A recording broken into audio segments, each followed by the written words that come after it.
I'm Raul Abrego. I'm the production designer. Rene Garza, executive producer. Mando, creative director. Michael Escamilla, creative director.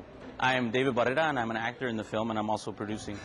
All five are friends and graduates of PSJA. On this day at Cine El Rey in McAllen, they're hosting a pre-production party looking to attract investors for their movie, Seven Tales of Desperation. We're trying to get our friends and family in, those interested in investing. We want to bring them out here, seeing what we're doing, seeing what we're bringing to the Valley. And they give a reading of what their movie will eventually look and sound like. 3 years ago, we started writing a project that sort of, we wanted to cultivate pretty much what it was like growing up in the Valley. And so that's how we started the project. And then we sort of formulated Seven Tales of Desperation because we kind of missed the Valley. Yeah. We live in New York. So we wanted to come up with a story where the characters had to cross the border not because of work or the traditional cliche way, but for something that was more important, something a little high stakes. Seven Tales is about a young man from Monterrey, Mexico. He finds out that his long-lost father is about to be executed in 7 days in Texas.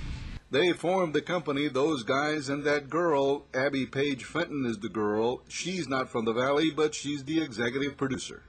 The story itself is a crossing the border story, but it's not your typical crossing the border story. It's about finding oneself. Not finding a job, not finding a new life, but it's finding yourself, and I think that's really fascinating and interesting. Accomplished actor David Barrera is a producer and plays a matador in the film. I think it's really time for this area to kind of like tell its story, and I think that's what we're trying to do here is try to say to everybody else in the country and people that we work with in LA and New York, is to say, like, this is where we grew up. I want you to experience a little bit because it's a really cool place.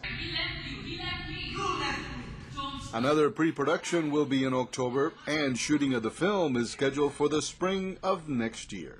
For News Channel 5, I'm Rick Diaz. Con mi gente.